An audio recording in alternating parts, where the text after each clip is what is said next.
turns to Part 1. Part 1. You will hear telephone conversation between a customer and a sales assistant at a shop that rents bicycles. First, you have some time to look at questions 1 to 7.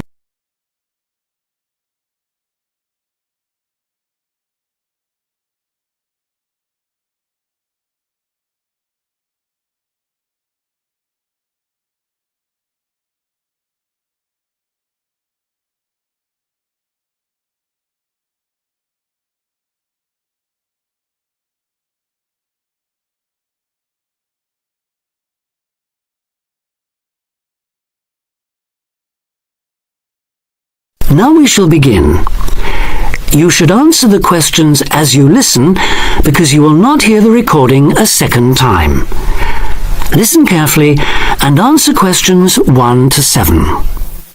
Hello, Clark's Cycle Hire. My name's Keith. How can I help you?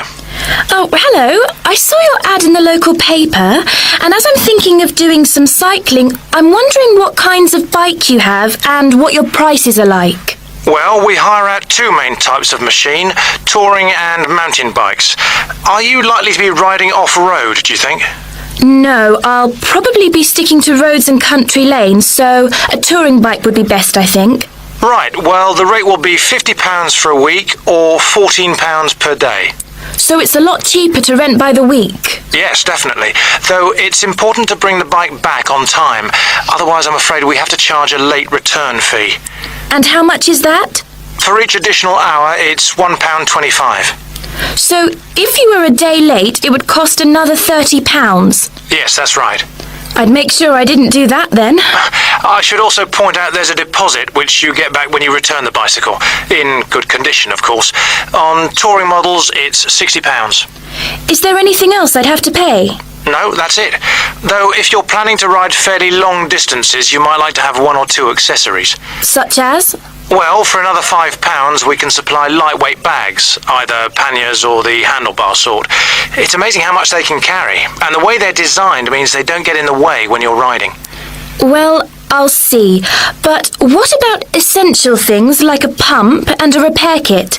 I wouldn't have to pay extra for those, would I? No, there's no charge for things like that. Or for a lock. It's a good strong one too. Just make sure you don't lose the key. That reminds me, what about insurance? What happens if someone steals the bike, in spite of the wonderful lock? Didn't I mention that? Oh, I should have told you that's included in the rental too. And it covers everything, does it? It covers you against theft of the bike, yes, as long as it's securely locked at the time. You'd have to pay part of any individual claim, though. How much? If the bike was stolen and not recovered, you'd be liable for the first £100. So, if I do go ahead and rent one, how do I pay? By cheque or would it have to be cash? Neither, I'm afraid. We can only accept credit card bookings. Otherwise, we'd have to ask our customers for the full value of the machine as a deposit. I've got a Visa in my name. Would that be okay? Sure.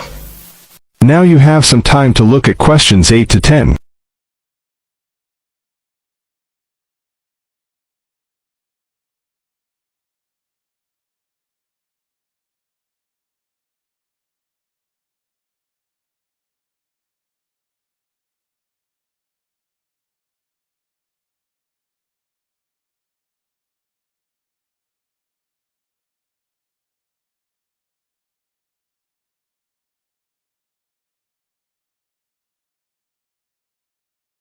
Now listen and answer questions 8 to 10. So if I want to have a look at the bikes, how do I find you? I live near the university, by the way. Right. First you take Woods Road as far as the main police station. I know it. It's right next to the park. Yes, that's it. And after the police station, there's a turning to the right called Oak Street. At the big supermarket? No, it's before then. It's actually between the police station and a garage on the other side. Okay.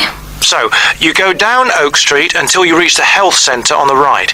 If you get to a pub called the Maple Leaf, you've gone too far, all right?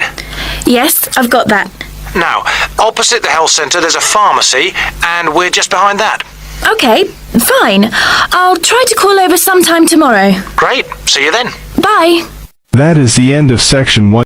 You now have half a minute to check your answers.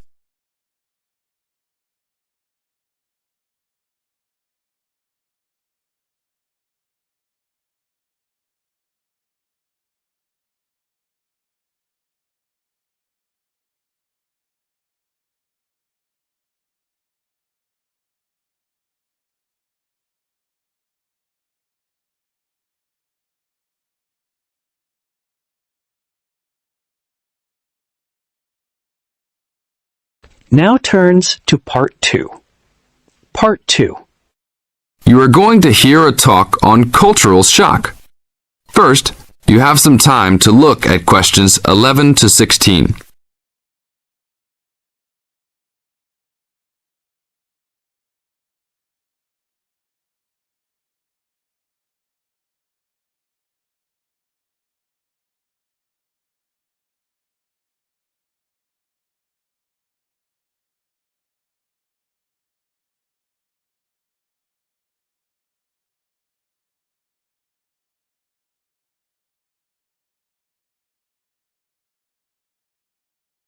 Now listen to the tape and answer the questions. 11 to 16. Hi, congratulations on finishing orientation for our study abroad programme. Before you all head off to your respective countries, however, I want to first share with you a little bit about dealing with culture shock. Recent studies in intercultural experience have shown that there are distinct phases of adjustment which virtually everyone who lives abroad goes through. You won't be the exception. The first phase of culture shock includes gaining an awareness of the host culture, preparing for the journey, and farewell activities. You're all experiencing this right now. The second phase begins when you arrive in your new country and ends when the excitement of the early experiences wear off. When you first get there, you will be overwhelmed. Initial impressions convey a sense of monumentality of the experience. You'll love it. During the third phase, you will start taking a more active role in your setting. This will produce frustration because there will be some difficulty in coping with even the most elementary aspects of everyday life. I remember not being able to find a toilet one day because I forgot the word for bathroom. Anyhow, your focus will shift during this phase to the differences between your new host culture and your home cultures. This can be troubling, but these sometimes insignificant difficulties can be blown into major catastrophes. That's why this stage is most often referred to as culture shock. Now look at questions 17 to 20.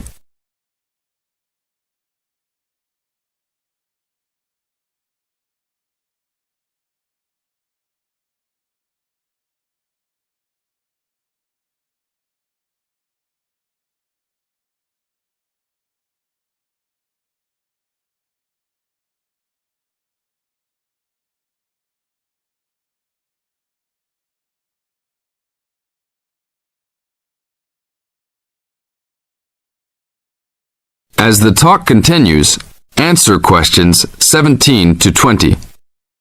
But relax, when this stage is over, you will slip into the gradual adjustment stage. You may not even be aware that this is happening. You will just begin to orient yourself and to interpret subtle cultural clues. The culture will become familiar to you, and you'll start to feel at home.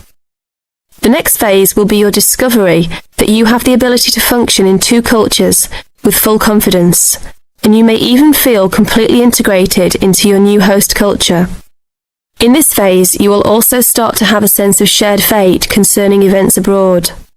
The last stage is the re-entry phase when you return home. This can be for some the most painful phase of all.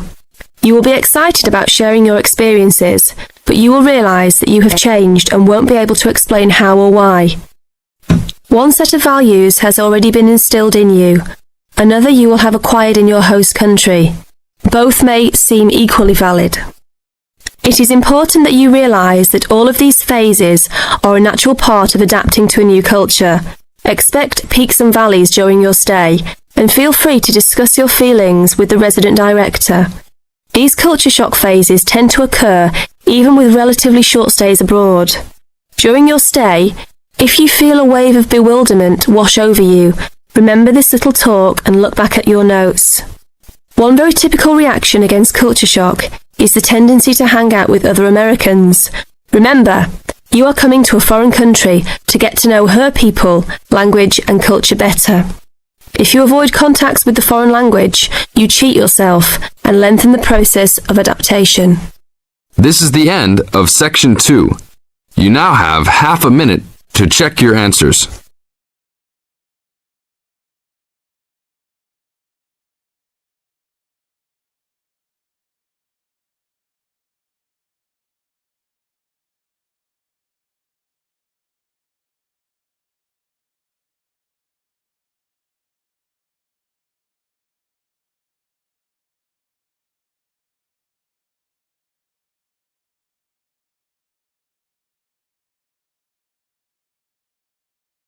Now turns to Part 3. Part 3. You'll hear two university students discussing a social science lecture they attended. First, you have some time to look at questions 21 to 24.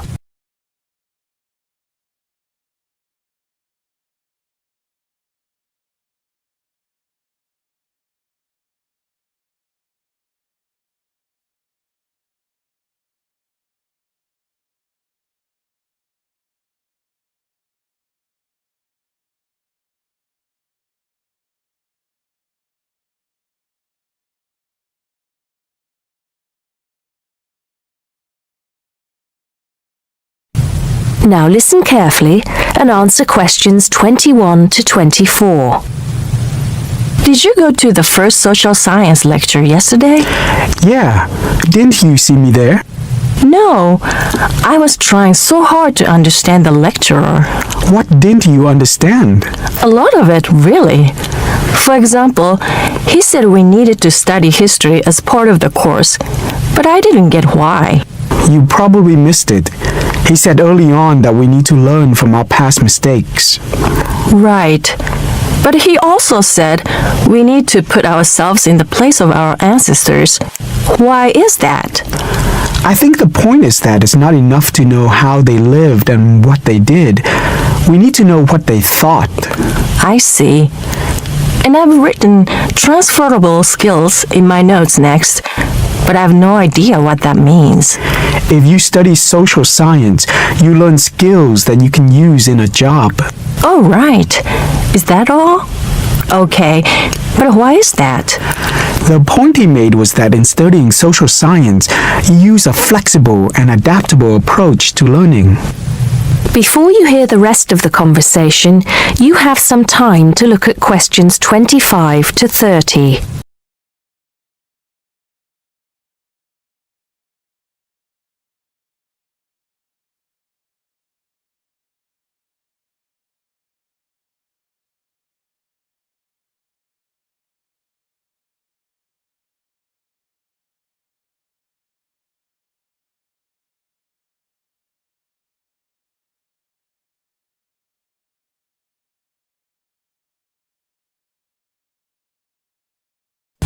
Now listen and answer questions 25 to 30.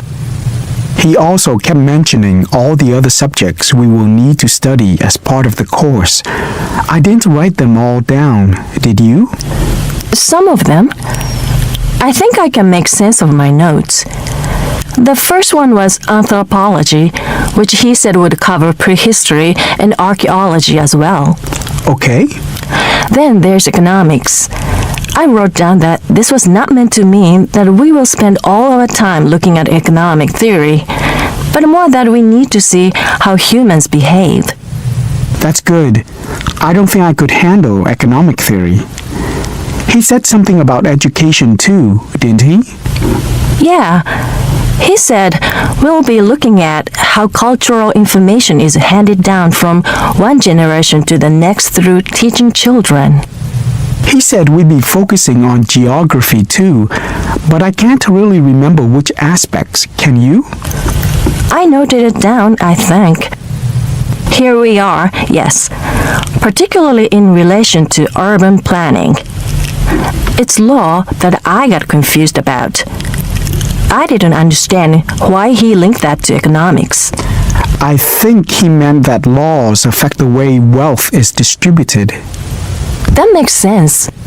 Now, what are the science wars?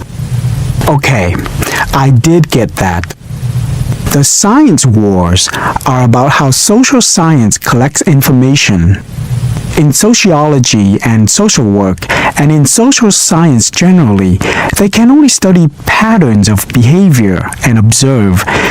If you compare that to the way scientists work in physics or chemistry, it's very different because they use specific experiments that can be tested and which give concrete answers. Social studies is often accused of being unscientific. That's all. Okay. But it still looks like a good course, doesn't it? You don't have any regrets, do you? None at all. I'm looking forward to it. That is the end of section 3. You now have half a minute to check your answers.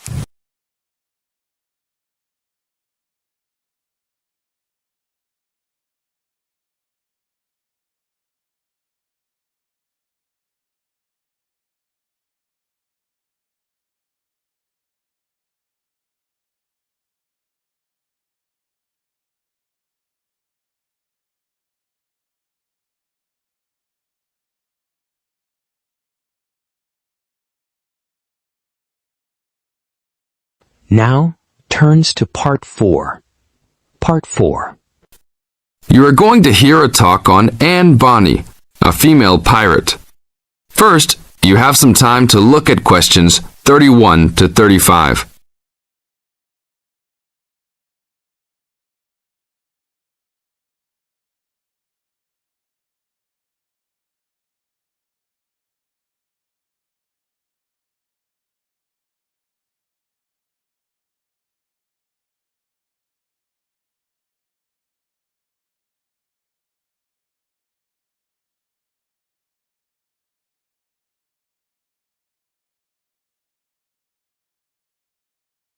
Now listen to the tape and answer the questions 31 to 35. Anne Bonny was one of the 2 most famous female pirates. She sailed on the crew of Calico Jack Rackham. Anne was romantically involved with Calico Jack, but she could be counted as nonetheless as fearless as any other pirate. She was born in County Cork, daughter of an attorney and his maid. The lawyer left Ireland in disgrace, but found fortune in the Carolinas. There, he amassed a fortune and bought a large plantation. A ne'er-do-well pirate sailor named James Bonny married Anne in an attempt to steal the plantation, but Anne's father instead disowned her. Bonny then took Anne to the Bahamas, where he turned informer to Governor Woodes Rogers, turning in any sailor he didn't like as a pirate for a handsome reward. Anne quickly grew to dislike her spineless husband and quickly caught the eye of one Calico Jack Rackham, a pirate of some renown. Governor Rogers had recently passed an amnesty for pirates, which left Bonny out of work. The admiration between Anne and Calico was mutual. Calico Jack was a handsome man who knew how to spend money as well as steal it. Anne was a well-endowed lass with a fiery spirit and a temper that matched that of any man. In any event, Calico offered to buy Anne from Bonny, but Bonny instead took the matter up with Governor Rogers, who said that Anne was to be flogged and returned to her true husband. That night, Calico and Anne slipped out in the harbour, stole a sloop, and began a life of piracy together. Now look at questions 36 to 40.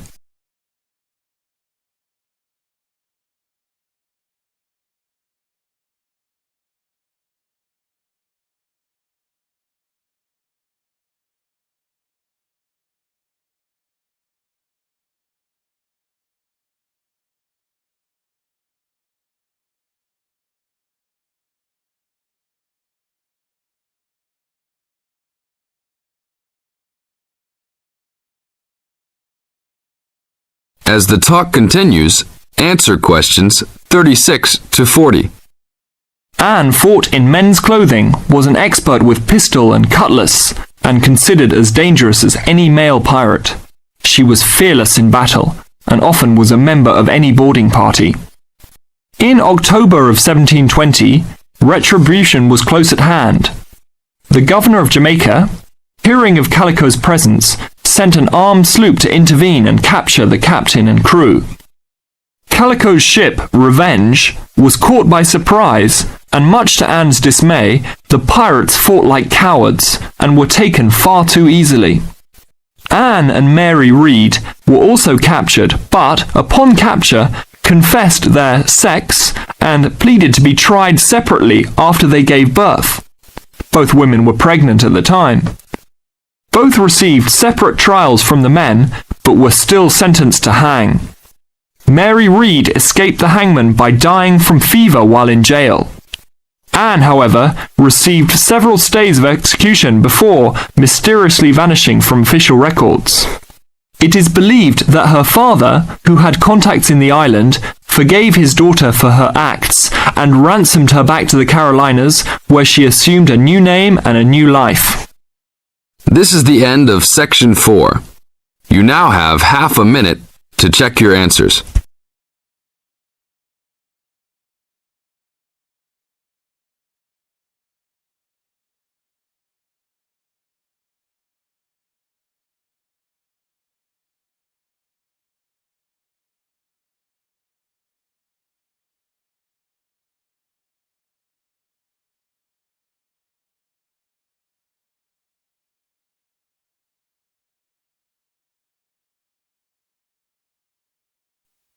Give it to me.